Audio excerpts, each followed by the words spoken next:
Naloko na, Catherine Bernardo nakunan dahil sa stress, Daniel iniwang buntis pala si Catherine.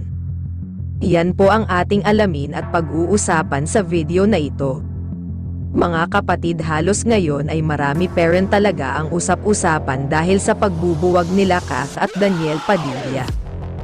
Ayun nga sa mga bali-balita mga kapatid, matagal na pala sila Daniel at Catherine nagkalabuan taong 2022 pa mga kapatid. Ito pala talaga ang naging isang dahilan sa biglaan lumamig ang pakikasama ni Daniel kay Catherine. Ito nga na nag-proposal si Daniel Padilla kay Catherine Bernardo na tinanggihan naman nito ni Kath, kaya naman ito pala talaga ang isang dahilan kaya naghanap si Daniel Padilla ng iba at ipinagpalit niya si Catherine para kay Andrea Brillantes.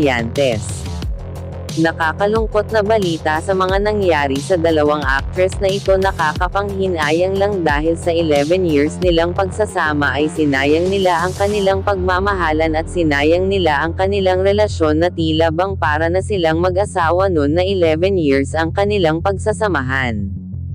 Mga kapatid, may nakakalungkot nga na balita ukol kay Catherine na tiyak na mapapaiyak ka na lang dahil sa mga nangyayari kay Catherine Bernardo na buntis pala daw ito nang iniwan siya ni Daniel. Nakunan pa daw dahil sa depressed na kanyang nararanasan.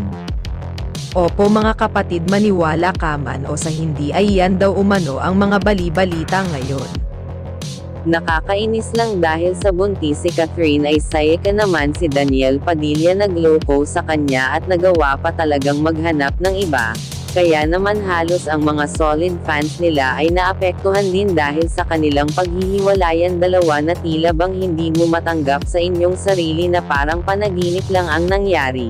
Kaya hanggang dito na lang po muli mga kapatid ang ating ginawang mixing update para kay Kath at Daniel. Maraming salamat po sa inyong patuloy na panonood.